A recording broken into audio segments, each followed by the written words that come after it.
57 ans de vie commune, aujourd'hui, comme tant d'autres jours, Dominique et Blandine s'apprêtent à déjeuner ensemble. Oui, mais je remettrai quand on passera à table. La répartition des tâches a changé petit à petit ces 7 dernières années, suite à la maladie d'Alzheimer dont est atteinte Blandine. Dominique gère toute l'intendance et son épouse fait la petite main. Toutes les courses, c'est moi qui les fais. La programmation des repas aussi, et Blandine participe à la préparation avec efficacité. Tiens, si tu veux, je te laisse faire. Blandine ne fait plus du tout de courses et n'anticipe plus du tout de repas, je dirais depuis 5-6 ans, quoi. Donc j'ai pris progressivement le relais.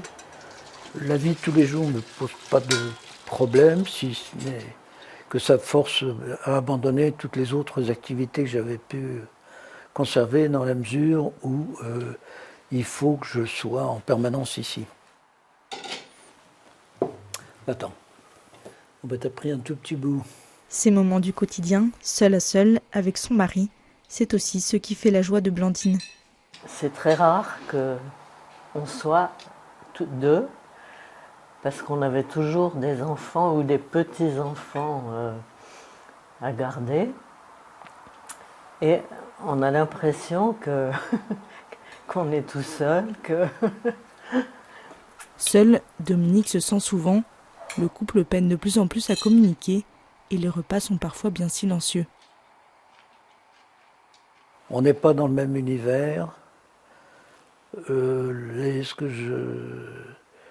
57 ans de vie commune, on n'en parle plus. C'est des choses qu'elle n'a pas retenues, elle n'en parle plus.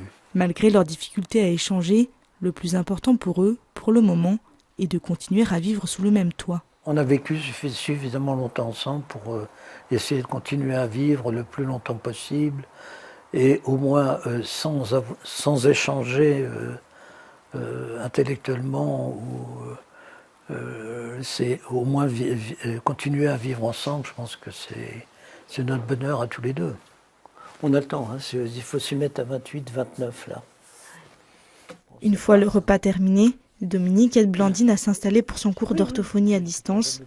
Même si elle est bien occupée et concentrée, il n'est jamais très loin et veille au grain. Mais malgré sa disponibilité, lui aussi a ses problèmes de santé et se fatigue. Pour souffler un peu, il confie Blandine 2 journées par semaine à l'accueil de jour Notre-Dame de Bon Secours, à quelques rues de chez eux. Allez-y, pliez un peu les genoux et lancez au ras du sol. Après le bowling, atelier peinture, pendant que Blandine profite de ces moments de convivialité et de détente, Dominique, lui, peut vaquer à ses occupations plus librement.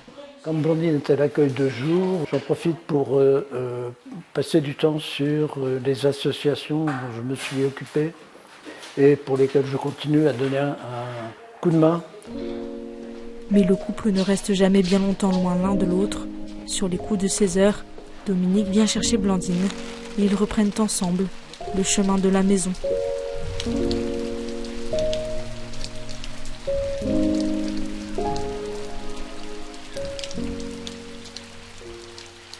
Effectivement, avec l'installation des troubles de la mémoire, il peut y avoir des difficultés d'autonomie qui apparaissent. La personne n'arrive plus à gérer certaines tâches matérielles du quotidien.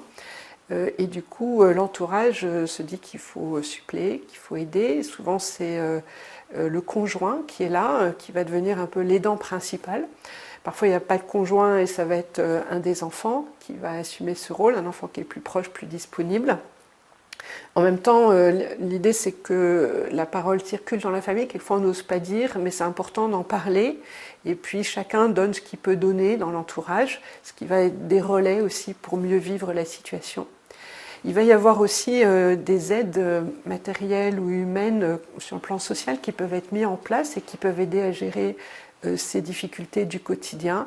Si la personne, par exemple, a du mal à prendre seule ses médicaments, qu'elle est toute seule à domicile, on peut mettre en place une infirmière matin et soir pour veiller à la prise des médicaments. Il peut y avoir une aide ménagère qui peut venir faire le ménage ou qui peut faire les courses ou préparer le repas. On peut avoir des plateaux repas de la mairie aussi. On peut avoir aussi une auxiliaire de vie qui vienne faire des promenades l'après-midi. On peut avoir une possibilité aussi d'accueil de jour, soit 1 ou 2 fois par semaine, ou plus parfois, c'est possible. Et l'idée là, c'est que la personne, on lui donne, on va la stimuler au niveau de sa mémoire, au niveau de ses capacités pour les préserver au maximum. Puis essayer d'avoir une vie un peu avec d'autres aussi qui va lui permettre va lui faire du bien. Et pendant ce temps, le conjoint, eh ben, il peut avoir du temps pour lui-même, pour aller voir son médecin, se soigner, parce que quelquefois on oublie un peu de se soigner, mais aussi avoir des temps de ressourcement ou des temps où il va pouvoir trouver une activité qui lui plaise et qui lui fasse du bien pour tenir dans la durée, parce que c'est quelquefois des histoires de longue haleine. Et donc si on ne se préserve pas, à un moment donné, c'est le conjoint qui risque de craquer avant, et donc c'est pas le but. Voilà. Donc l'idée, c'est que ces moments où le conjoint se préserve lui permettent après de se donner davantage dans des moments de qualité avec son proche.